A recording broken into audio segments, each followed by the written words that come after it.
week 3 here in fall camp. Just how do you think the guys are looking so far? We're good. Just helmets on today. I took the pads off of them. Just too much on the ground yesterday. Too violent.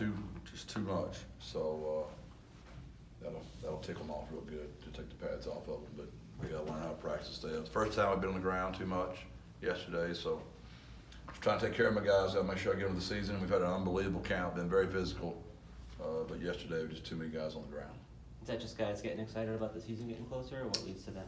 Yeah, they're just trying too hard. Honestly, it's tough. I mean, football's a physical game, and you're asking them to stay off the ground, but go as hard as they can, and it's really hard to do. But we got to do it because we got to practice. And if you don't practice, you're not gonna be any good. But if you practice, and everybody's getting hurt, you're not gonna be any good. We were just talking to Chris Carpenter. How have you seen him look through fall camp? He's been great. He's really matured.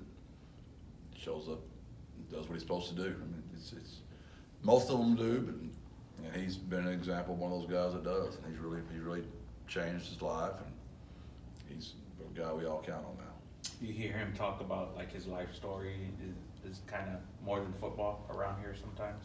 Not all the time, not sometimes, all the time. This is all gonna stop. Every single one of them are gonna stop playing football one day. Some of them very soon, some of them down the road, but they're all gonna stop playing football. They're gonna be men for a lot longer than they're gonna be football players. So it never starts with football. It's a part of it, but it's just a tool to help teach life. And for some reason, when you take the football away, they listen better. What do you see for him between the lines this year? There's a lot of guys in that room fighting for snaps.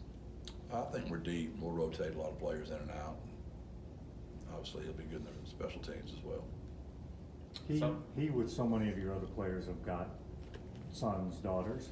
What's the best fatherly advice that you would generally give to these guys as they embark on that part of their life? We talk about it all the time, just unconditional love and what that looks like, and tough love. And it's hard, you know. My children, all 3 of them right now, the worst, well, I've probably got worse quotes than this, but the one that aggravates them the most is that they've got enough friends. I'm their dad, and I do love them, and I want to be their friend, but I'm their dad. And that's the hard part when you're a parent. Enabling children, that's the hard part when you're a coach. Enabling your football team, care for them so much, you don't give them tough love, and let them learn some life experiences. And the one that I've shared with all parents, you don't want your children's first tough day to be outside the roof of your own home. You want their tough days in your home so you can help mold them and shape them, encourage them, teach them. So when they get outside of that house, when the bad stuff comes, they've kind of been through a little bit of it. Where's JT Clark in his recovery process? How have you seen him handle that through fall camp? He's been really good.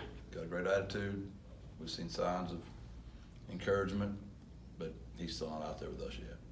Do you set like a timetable for when you'd like to see him back, or what should be expected in that regard? No, they keep the football coach and the training staff totally separate.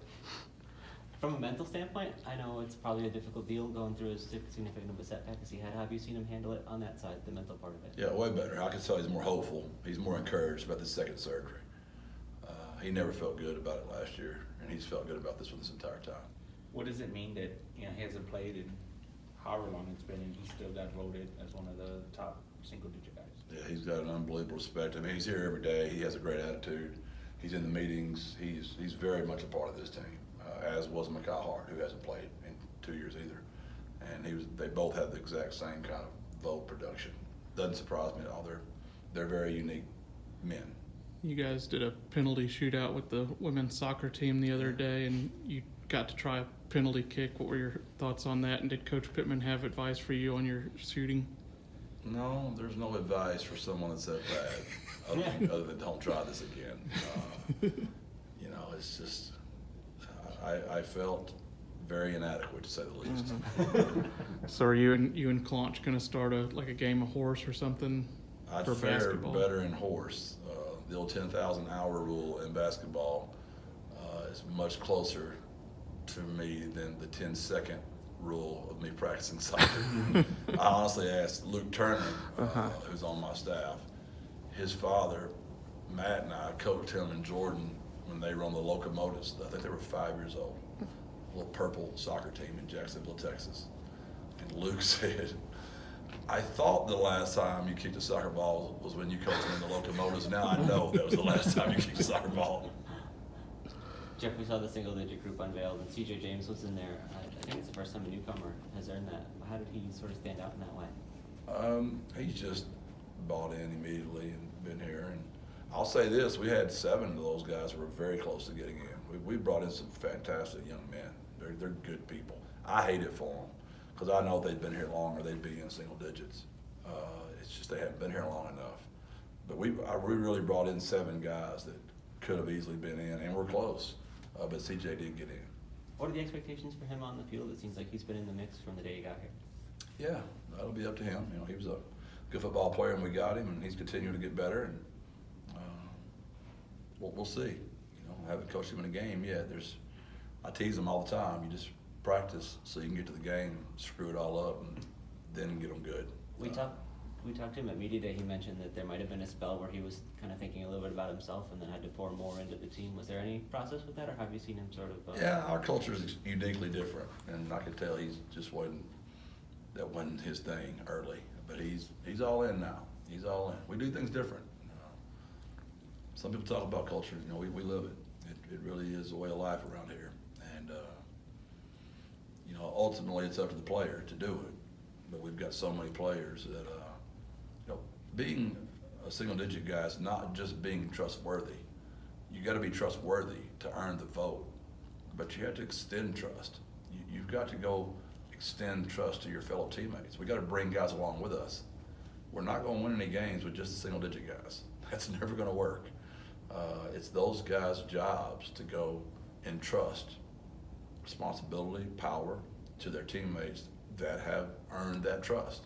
So it's a two-pronged deal. Yeah, you got to be trustworthy, but you need to extend trust to people as well. Any surprises from the single-digit guys? Always. There's guys that made it that I didn't vote for, and there's guys that made it that I did vote for. Most of them I did vote for. And I know everybody says, well, you're the head coach. Why don't you just pick them? Come on, man. That'd be everything that I'm not. I mean, I understand it's my responsibility. I get it. But at the same time, I think it's good to teach kids to vote. It's good to teach kids how to vote. The one thing's different, we sign our votes. Every man has to own his own vote. You can learn a lot about a player by watching who he votes for, and my coaches as well. But we take this very seriously, and it's not a perfect system. There's always flaws to every system. But I know our players believe in it wholeheartedly. How does 3 through 9 get distributed as far as, is it based on the votes?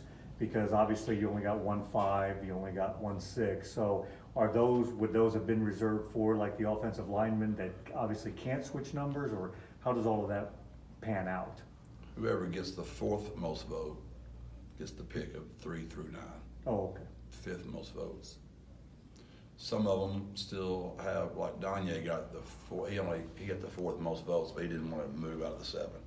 He would have moved for the 2 that wanted the 0, but he didn't want to move out of his 7. So some of it's just some common sense, but the guys that have the say in it are the ones that had the most votes. Thank you.